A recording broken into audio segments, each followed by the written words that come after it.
Sud Radio. Ça va mieux en le disant. Jean Dorido. Bonjour Jean. Bonjour Jean-Marie, bonjour à tous. Docteur en psychologie, fondateur d'hypnoseparis.com. Cette semaine, nous a quitté une légende, mon cher Jean Dorido, champion du monde d'échecs, Boris Spassky, mort ce jeudi à l'âge de 88 ans. Pour vous, c'est l'occasion de revenir sur la psychologie des échecs et notamment de la guerre froide. Exactement, Jean-Marie. Toutes les formes de guerre comportent une dimension psychologique majeure.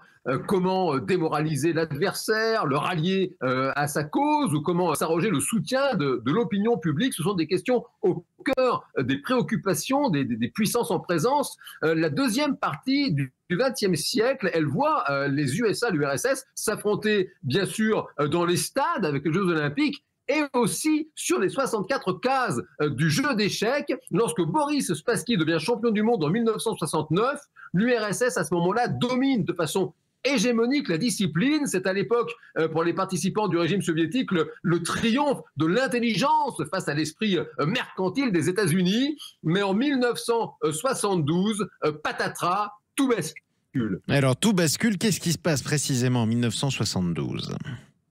Eh bien, 1972, c'est l'année, Jean-Marie, du match du siècle, le championnat du monde d'échecs contre le tenant du titre, le soviétique Boris Spassky, qui vient de nous quitter, et son challenger, le jeune Bobby Fischer, qui est américain, qui a comme particularité d'être à moitié fou. Il représente à l'époque un espoir inouï pour le bloc de l'Ouest, démontrer qu'un gosse de Brooklyn, élevé qui plus est par une mère célibataire, peut triompher de l'ogre soviétique. Il va infliger à Bobby Fischer une pression psychologique absolument terrible à Boris Spassky, depuis le choix du terrain de l'affrontement, Reykjavik en Islande, jusqu'aux couleurs de l'échiquier qui, soi-disant, lui faisait mal aux yeux, l'empêchait de se concentrer, jusqu'aux caméras de télévision qui faisaient trop de bruit. Boris Spassky a les nerfs fragiles, Bobby Fischer le sait. Il commence son combat dans un état de grande fragilité psychique, augmenté par la pression colossale qui pèse alors sur ses épaules. Exactement comme quand un gardien de but au tir au but se met à gigoter devant le tireur pour le déstabiliser.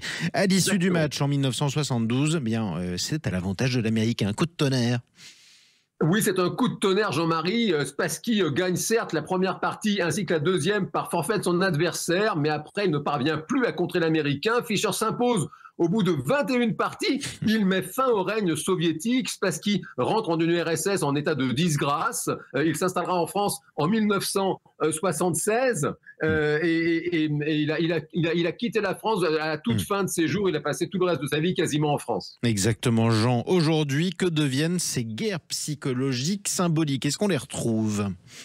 Eh bien, écoutez, oui, on les retrouve, ces guerres symboliques. Elles évoluent d'ailleurs avec la technologie. Et là où jadis, les esprits humains rivalisaient pour montrer qui est le plus fort, eh bien, ce sont aujourd'hui les intelligences artificielles qui font la course à qui sera le plus puissant. Les Américains avec, entre autres, OpenAI, le fameux ChatGPT, la Chine avec DeepSeek et plein d'autres startups, la France avec Mistral AI, sans compter l'Inde, la Russie et tous les autres acteurs. Les technologies, évidemment, changent, mais la psychologie des grandes puissances, eh bien, elle, évidemment, elle ne change pas, elle demeure. Merci beaucoup, Jean Dorido. Je rappelle votre livre, Le bonheur est une science exacte. C'est publié chez Larousse. À bientôt.